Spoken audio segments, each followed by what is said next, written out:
All right, hey Chipola Nation. We're here with Coach Jimmy Hendricks, Associate Head Coach of the Lady Indian Softball Team. How you doing, I'm Coach? doing good. How are you? All right, hitting me with that big ring over there.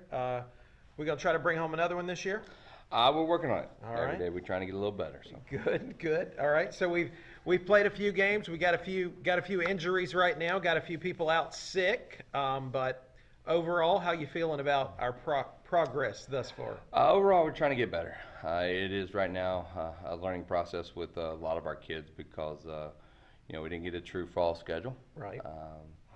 and they're really getting thrown into the mix now when it semi counts, and adding the pressure in the way we play. We're really trying to learn right now. Yeah, yeah. So who have we beaten recently that you're really proud of?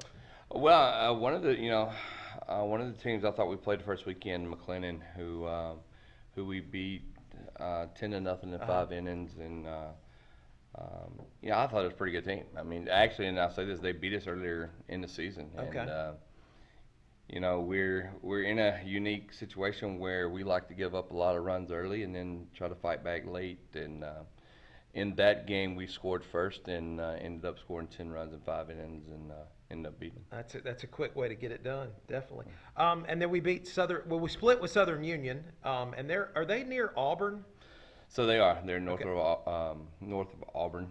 But yeah, that was another game that the first game we beat them. What was it, 3-2? 3-2. Yeah. And then the second game I guess we laid an egg early, and they scored several runs, and then Right. we just couldn't come back and Yeah. beat them. Yeah. Cool. And then we're scheduled to play. Are we playing today? Thursday. So Thursday. What's today? The 9th or the 10th? Today the 10th? Yeah, February 10th. So we're playing Valdosta State. We are. We're going to travel over and play Valdosta State, which is a Division II, and then Sunday we're going to travel, I guess, a little further north if it's not snowing, and Uh-huh. play Georgia Gwinnett. Yeah, So, great softball weather. yeah, we're getting an opportunity this year because of the I guess the COVID situation. Uh-huh. We are getting to play some four-year schools in the spring. We are testing. And as long as we test, then we can go to some of these Uh-huh. four-year schools. Right, that's great. Now, we're preseason ranked number 3 in the national poll? Is that right? We were. Okay.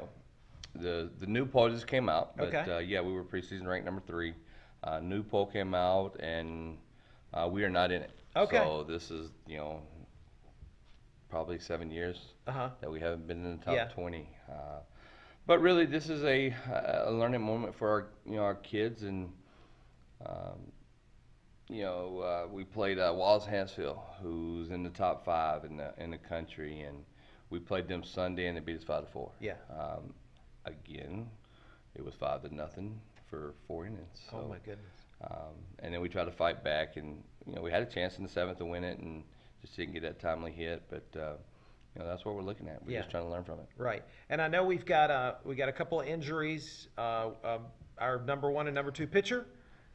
So that hurts a lot in softball because usually you pitch about 2 pitchers. Well, and that's usually the case. And this year, and a lot of unique situation stuff happened this year. The kids that are throwing for us right now started out in the fall as our number 4 and our number 7. Now, I wouldn't place them there now because of the experience they've got and the way Uh-huh. they're throwing, but that's where they started out. And we lost 2 kids to D1s in December. Then we ended up with 2 kids that got injured, early in the spring, Uh-huh. and we're down to 2 pitchers. Yeah, golly. And that's an amazing rule that I've never heard of. You can actually lose players during the Christmas break. They can go Division 1. They can go to Division One, and both kids were kids that graduated from us, Uh-huh. and was just trying to finish their second year here. Right. And they had an opportunity, and they took it, and and I can't say I don't blame Oh, them. no, and, you can't blame them know, for making the most of their opportunities, but boy, that had to hurt. It did. At the time, no, it didn't.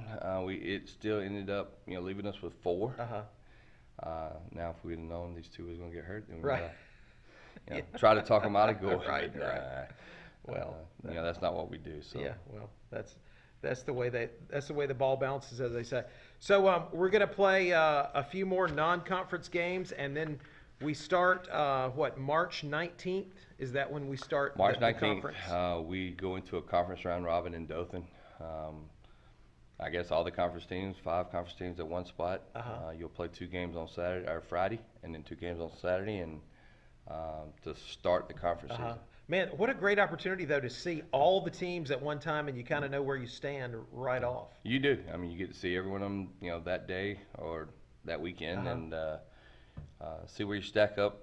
And you know, that's what I think that's the 19th. I think we're shooting for the 18th for everybody to be healthy. So.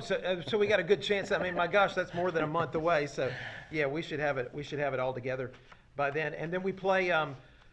We mostly play double headers throughout the conference season, right? Yes, the conference season will be a doubleheader. Okay. And then it ends in at end of April. End of April, and I can't remember the exact date. Yeah. And now top 2 teams from the conference. Well, there's a lot of different scenarios this year. The number 1 team from the conference, the winner of the conference, the regular season gets an automatic berth to the state tournament. Okay. 2, so after that, if there's no COVID-related losses of games, then 2 will play the winner of 3 and 4. Okay. If there is a loss of games due to COVID, then there is a 4-team tournament between 2, 3, 4, 5. Oh my goodness. To see who goes to the state. Gracious, that man. Yeah. COVID has complicated everything. It is made it a little complicated, but you know, the way I was trying to look at it is just win the conference. You just win the conference, and you won't have to worry about all those questions. So, well, Coach, I want to ask you. I've seen we got a couple players that are hitting over 400. Shakira Goodlow, batting 407, and Ava Worthy hitting 406. Let's talk about those 2 players just a little Well, bit. that's 2 sophomores, and Shax came a long way. She came from a situation where her first year she didn't start, and she's worked really hard to perfect her game, and you know, now she's getting a chance to start, and she's making the most of it. That's great. You know, and she's a little over 400 now. Ava, who I think is leading us right now.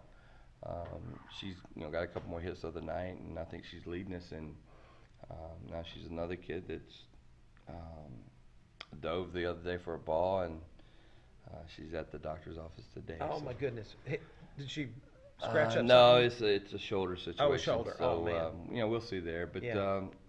and then you've got a kid locally here from Marianna, Gabby Bess, who was Player of the Week the first week, and she went through a weekend where I think she was right at 700. And, now she's cooled off a little bit from there. I still think she's around 500. Good gracious! Wow. So we're getting some of that. It's just we got to figure out some of the pitching side and get a couple arms back, and then see how it goes. Right. Well, Coach, I wouldn't bet against the Lady Indians. You guys have made us proud all these years, and I know you're out there helping the players get focused, and hopefully we'll have all our injuries taken care of, and we'll be ready for Panhandle Conference play very soon. We do too. All right. Good luck, Thank you. Coach.